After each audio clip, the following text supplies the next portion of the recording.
Now, we have the same problem in our modern context. Maybe not everyone is coming from extreme legalism. Some certainly do. But out of a culture, thank you, Burger King, that likes to have it your way. This is one of the most dangerous mottos that were ever created. I don't think Burger King intended for it to be, but it's developed a culture and a mindset that we really do like to have it our own way.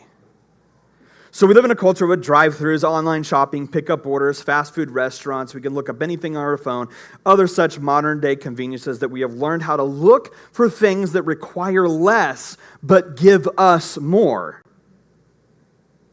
Now, drive-thru orders and pickup orders aren't wrong, thank goodness. But it is wrong when you roll your cultural habits into Christianity that doesn't play by the same rules. It doesn't compute, it distorts. Because this is not how the kingdom works.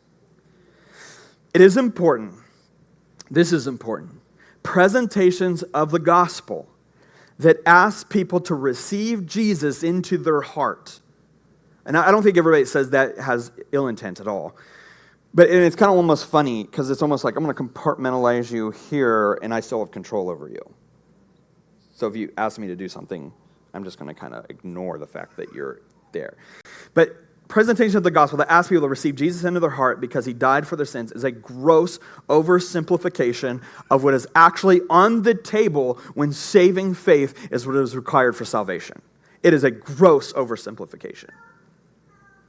It is doing a great disservice to the gospel when we talk about all sorts of things for 30 minutes and then we throw in, as if we're checking the box, Jesus loves you and do you accept that in the final 2 minutes of a sermon, to check that box, get the hands of people who have no idea of what they are actually signing up for. And then we send them off and we count it as a salvation. We baptize them and convince them that they're now saved.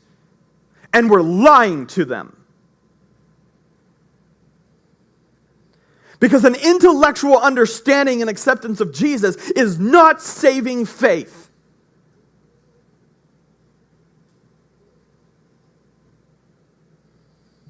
That person now has no idea of what will be demanded of them, and that is a complete denial of everything that they love more than God, most likely them at the top of the list, and now they have been called to live a radical lifestyle that looks nothing like this world, looks nothing like their friends, looks nothing like this culture, and ultimately it will always end in ridicule and persecution.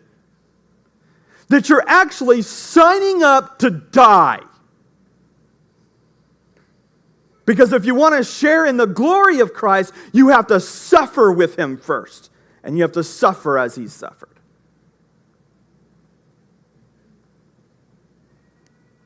People go about their lives having a form of religion, but denying its power. What does that mean? Is that like